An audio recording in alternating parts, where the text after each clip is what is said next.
Oi! Como vocês puderam ler, não sei se deu tempo, né? Eu espero que sim, né?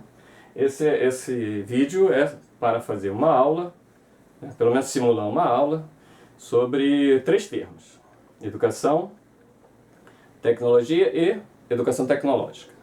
E é para um curso de pós, aqui, está escrito aqui, né? Bom, vamos lá. E eu tentei fazer na sala, mas o áudio ficou muito ruim porque não tinha caixa de som, não tinha microfone. Então a gente improvisou aqui esse estúdio, né? E trouxe aqui, não trouxe a turma, mas trouxe 3 alunos que vão me ajudar aqui nesse trabalho, né? Simulação de uma aula.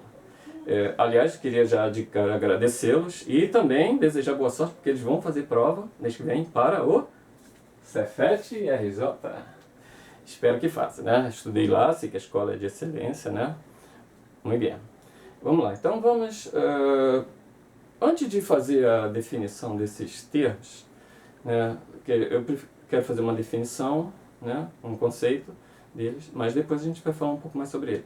É que definir é uma palavra não muito legal, porque definir indica que a gente vai dar fim àquele termo, né? E não é verdade, né? Não dá para dar fim, ainda mais no português, que tem um campo semântico absurdo, né? Mas a gente vai fazer uma tentativa de definição. Mas antes de definir esse termo, vou definir um outro termo, que aliás, esses termos são consequência desse termo, né? Que é o termo homem. Né? Vamos tentar definir o que seria o homem. Né? Eu vou pedir ajuda aqui aos meus alunos, espero que eles lembrem do texto, se eles decoraram, quer dizer, não deixa pra lá. Eu espero que eles respondam, né? Então, tão tímida, né? Na sala fala pra caramba. Mas vamos lá. O homem, o que seria o homem para você? Bom, esqueci o texto. Tá bom, o texto é realmente longo. Diz assim que é o suprassumo da evolução. É realmente difícil decorar, né? Deixa pra lá. O suprassumo da educação, da evolução. Beleza, bacana. Agora, mas indica alguma coisa, né? Indica que o homem, ele é o topo da evolução. Então significa que houve uma evolução. Beleza, tranquilo. Ou seja, a teoria evolucionista, né, é verdadeira, segundo a tua definição aí, né? Ou seja, se houve uma evolução, o homem, a cadeia dela é porque teve um início, né? O início, pela teoria, né, que é uma teoria bastante aceita na ciência, né, a evolução. Diz que a vida surge no mar, né, na terra primitiva, que teve condições químicas ali que surgiu, né, um aminoácido no mar, uma sopa de aminoácidos ali. Esses aminoácidos foram evoluindo e mudando, enfim, até que surgiram seres mais elaborados, né, marinhos, algas, etc., saíram do mar, né, viraram répteis, anfíbios, né, dinossauro, né, que viveram aí 60 milhões de anos. Depois vieram os mamíferos também, não sei, e dos mamíferos surgem lá os hominídeos, né, australopithecus, etc. E o Homo sapiens, né? E pelo estudo da história a gente percebe que o Homo sapiens foi criando conhecimento, né? E hoje a gente, revendo grandes homens do passado, né, a gente vê que realmente o homem é diferenciado, né? Você vê lá os grandes filósofos, Sócrates, Platão, Aristóteles, vem Newton, Leibniz, né? A mais recente, Einstein, né? Aqui no Brasil, Pablo Vittar, né? É Brasil, né? Bom, mas são seres evoluídos, né? Beleza. Outra definição. Você, meu querido, também esqueceu o texto. Beleza. O sopro do Criador. É uma música do Gonzaguinha que diz que o sopro do Criador. Mas é uma visão bacana também, né? Já um viés diferente, né? Que como tivesse um ser que criou, que soprou, escolheu o homem, esse cara, o homem, animal aí, legal, soprou ali e deu a inteligência a ele, evoluiu também depois, etc. Também é uma visão bacana. E o outro você também esqueceu? Um ser desprezível. Sim, um ser desprezível, também concordo, né? Tem muito homem que é um ser desprezível. Para a natureza ele tem sido, né, desprezível, de certo modo, né? Mas enfim, somos nós. Beleza, mas esses conceitos, percebem, são conceitos assim, bem subjetivos, né? A gente quer um conceito clássico, um conceito objetivo, né? E o conceito clássico de homem é animal racional. Beleza, tem o gênero e a espécie. Fechou. Só que é o seguinte, animal racional, homem, é só um conceito que genericamente funciona, mas que é como se fosse assim um iceberg, né? Tem lá em cima, no topo lá, acima do mar, né? Homem, animal racional. E embaixo tem aquele campo semântico, bonita a imagem, né? Um campo semântico de valores, de significados sobre isso. Até porque se a gente pensar em homens da história, você pega lá Hitler, Adolf Hitler, né? Vocês estudaram história, sabe, né? Segunda Guerra Mundial, né? O Holocausto, o nazismo, etc. E pega um outro homem lá, do século XII, né? São Francisco de Assis. Olha só que diferença, né? Mas os dois estão no mesmo patamar, né? São animais racionais, mas são dois lados de uma mesma moeda, né? Agora, beleza, fechou. Então, vamos começar. Vamos tentar definir educação. O que seria educação para vocês, que já esqueceram o texto mesmo, né? Eu vou ter que aqui tirar uma cola daqui. É o que se aprende? Não. Educação é tudo que se aprende, né? Beleza, bacana. É um gênero com várias espécies também. Educação pode ser física, tecnológica, jovens e adultos, formal, informal, né? Formal seria mais ou menos o que a gente está fazendo, quer dizer, não é muito bem isso não. Mas educação é um gênero, certo? E tem as suas espécies ali, né? Agora, a gente pode, um detalhe, a gente pode fazer também a análise da palavra pela sua etimologia. Por exemplo, educação, ele vem do latim, que é a nossa língua mãe, né? O latim. Educação vem de educare.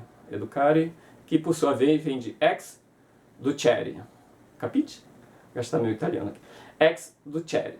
Ex, vocês conhecem, quer dizer um prefixo, né, em português, vocês aprenderam, quer dizer sair, né, para fora, sair para fora, né, quer dizer, é um pleonasmo, mas funciona. Em direção para fora. Ex. E ducere é conduzir, né? Então, educação, etimologicamente, conduzir para fora. Conduzir para fora. Tem tudo a ver, né? Que a gente se educa para ir para a sociedade, né? Para fora, para os leões, né? Se jogar para os leões. Mas também tem um viés também meio pessoal, uma coisa assim de sair de si, né? Mais ou menos. Beleza. Bom, educação, então, podemos fechar, né? Com um conceito assim bem clássico, seria um processo ou um ato de aprender e ensinar. Isso é educação, né? Você aprende e ensina o tempo todo. Isso é educação, né? Seria um conceito mais, assim como falei, aquela imagem do iceberg, né? Lá em cima, né? Ensinar, aprender, mas tem todo um campo semântico. Aliás, o campo semântico no português é muito maior, porque em inglês, educar, né? Educação lá, né? Education, lá é só mesmo o corpo prático de escola, né? O high school, tudo, é educação. Lá para ele, pessoa educada, tem outro significado, né? Acho que é polite. Né? Aliás, polite, exatamente. Olha, vou dizer uma coisa. Quando eu fui para a escola técnica, já falei que eu fui da escola técnica? Pois é, eu passei, quando eu estudei na escola técnica, alguns séculos passados, não chamava nem escola técnica, não chamava Cefet, era Escola Técnica Federal Celso Collor da Fonseca. Né? E tinha lá um curso de inglês, que eu entrei, que era Free English Course. E eu, naturalmente, me inscrevi, porque passei, né? E fui fazer o curso de inglês. O primeiro livro, lá no primeiro texto do primeiro livro, a primeira frase dizia exatamente isso. Nunca esqueci, né? Tu vê, tem coisa que a gente lembra, não faz o menor sentido. Eu nunca esqueci. Diz assim: The Japanese is a people are very polite. E a tradução era que o japonês é um povo muito educado. Ou seja, educado, polite. Então, em inglês é polite, não tem nada a ver com educação. né? É outro sentido. Então, o português tem isso, né? Tem um campo semântico muito grande, né? Às vezes atrapalha mais do que ajuda, mas enfim, é isso. Beleza. Então, podemos fechar assim um conceito. Vamos para o próximo conceito, que é tecnologia. Também vamos começar desmiuçando ali etimologicamente a palavra, que essa vem do grego, já não é do latim, é do grego. Então, vem do grego tecnologia, logos, né? Logos é muito conhecido, né? Verbo, né? No início era o logos, não é isso? O logos se fez carne, sei lá. O logos, palavra, pode ser também aprendizado, ensino. E técnica é técnica. Então é o ensino da técnica. Então, etimologicamente, ela encerra bem o conceito. Acho bastante até interessante. Mas o que vocês diriam do que seria tecnologia, né? Você, que já esqueceu o texto, mas tudo que o homem descobriu, né? Isso, tudo que o homem descobriu pode se chamar de tecnologia. Por exemplo, fogo, né? A roda, mais o quê? Agricultura, linguagem, a matemática, a filosofia, etc. Bom, faz sentido, né? O resultado da educação e do aprendizado também pode se chamar uma tecnologia. Você tem que aprender alguma coisa, não necessariamente formal, né? Você pode ter uma tecnologia informal. Você aprendeu alguma técnica, alguma ferramenta que te serviu, é uma tecnologia. E é o resultado da educação, do aprendizado. Beleza. Mas ou tudo que é artificial, boa essa. Ou seja, então só o homem produz, né? Porque tem a natureza, tem o homem e tem o que é artificial. E quem produz isso artificial é o homem.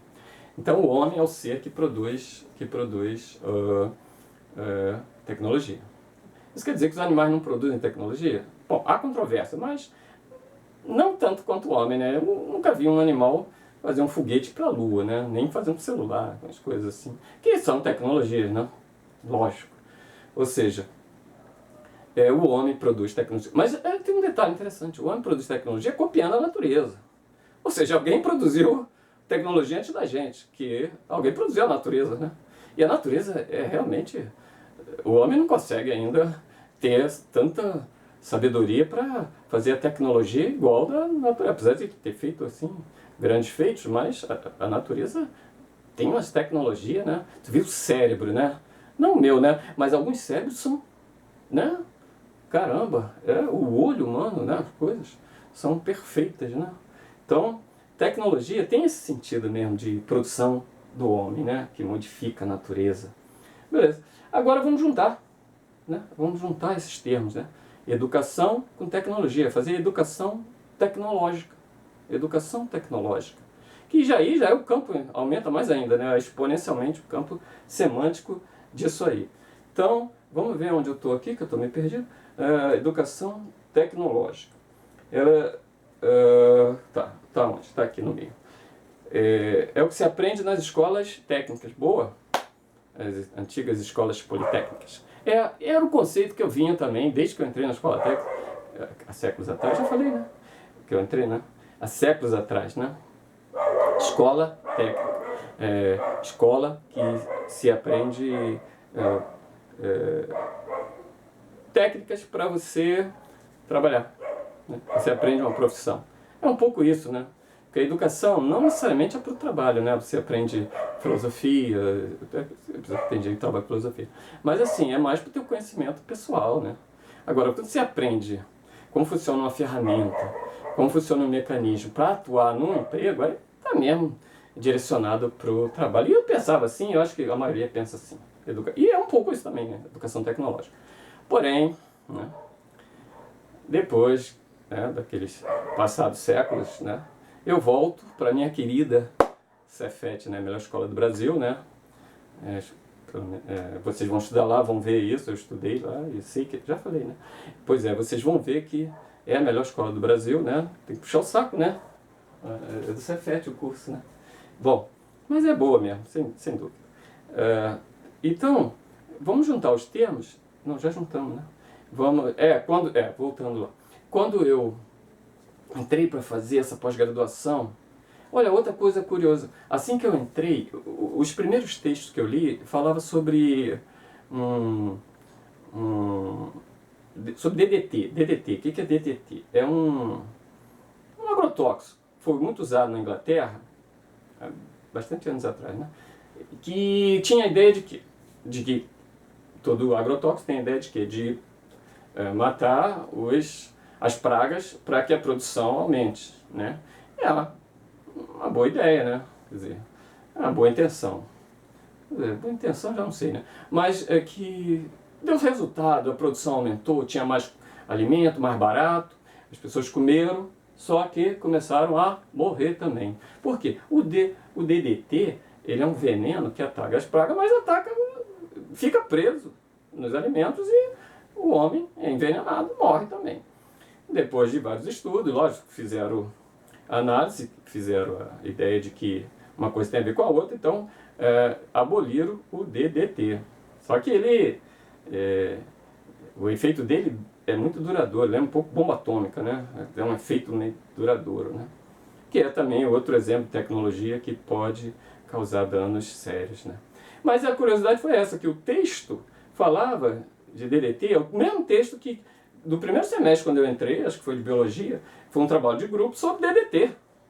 Acho que o DDT na escola técnica até hoje lá ficou, né?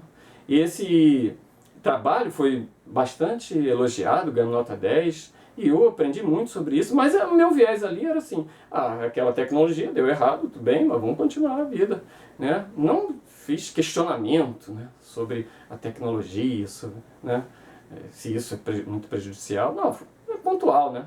Depois também via talidomida, né? Talidomida, né, que era um remédio para enjoo de mulher, que a mulher grávida, ela tomava e ficava bom, mas começou a ter efeitos horrorosos, as pessoas tinham os fetos, né, os nenéns nasciam com uma formação, né? O talidomida, vou colocar aqui, foi na Alemanha em 1953, morreu cerca de 15 mil crianças. Isso até 61, né? Em 61 foi abolida do mundo, né? Quer dizer, mesmo no Brasil ficou até 62, morreu ainda bastante criança, mas é Brasil, né? Vai fazer o quê? E tá, isso. Bom, mas também ainda era pontuais, eu não tinha essa ideia de que a educação tecnológica tinha um outro viés, mais crítico, muito mais profundo, muito mais humanitário. Foi onde eu encontrei isso aqui no curso. Gostei muito. Inclusive, preparei um texto para dar um resumo do que eu aprendi até hoje da educação tecnológica, dessa pós-graduação. Um resumo bem curtinho, né, que eu aprendi muito mais do que isso.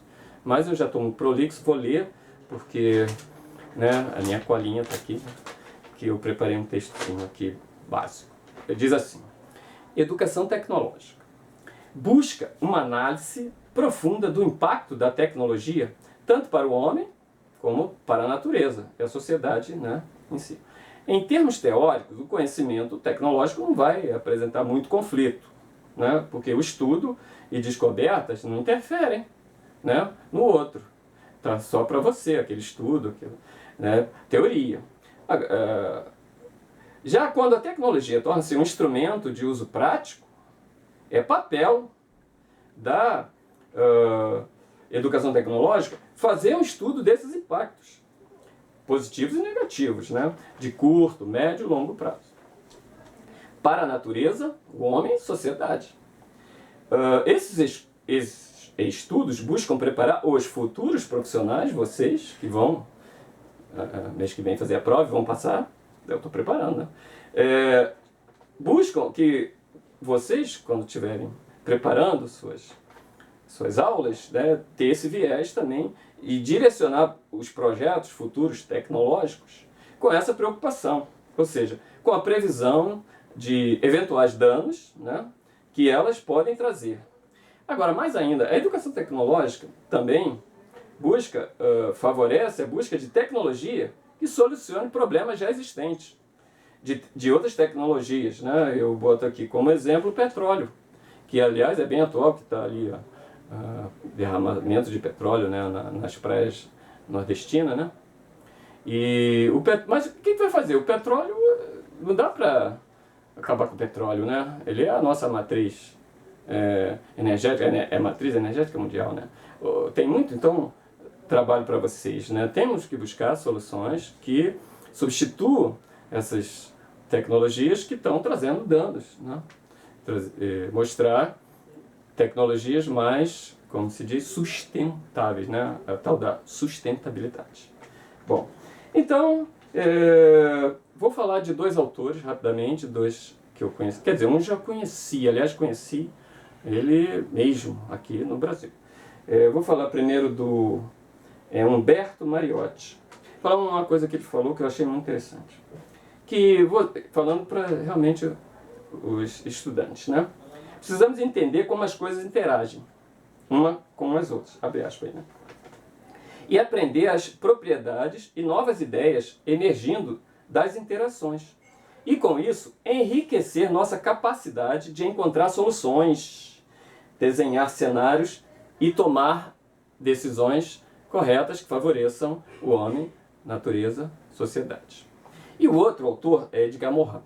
Edgar Morin, para mim, é um filósofo, né, vivo, né, apesar que Morin é o nome dele, mas ele está vivo. E é o maior filósofo da atualidade, o maior filósofo vivo, né. Edgar Morin, ele esteve aqui no Brasil, na Escola Sesc Ensino Médio, na Barra, o meu filho estudou ali. Eu fui lá assistir a palestra e pude ir lá conversar com ele, gastar o meu francês lá, né. Bom, que o meu francês é nativo, né, nativo do Brasil. Enfim, mas o Edgar Morin, ele na época, eu lembro muito bem, eu vou deixar minha foto, eu lembro muito bem que ele falou, que ele estava falando para os estudantes, e falando assim, olha só, vocês vão interferir na natureza, vocês vão criar tecnologia, e pensa nisso, pensa a natureza como as teclas de um piano. Então você pode ir lá, interagir com ela e criar sons maravilhosos, harmoniosos, prazerosos para a humanidade. Mas também vocês podem ir lá e causar ruídos que vão doer ao ouvido, né? Eu achei bonito isso, ficou na minha cabeça e eu lembrei, aí trouxe aqui para vocês. Edgar Morin. Fica a dica. E eu já encontrei também textos deles aí no CTS, né? Eu já falei que o curso é CTS, né? Ciência, Tecnologia e Sociedade. E por fim vou encerrar com a frase novamente do Humberto Mariotti, né? Ele diz assim, cara, o homem vive da natureza. Ou seja, a natureza é seu corpo. É uma coisa só. Com o qual o homem deve manter essa interação. Deve manter uma interação contínua para que ambos não morram. Então, é isso. Namastê. Muito obrigado.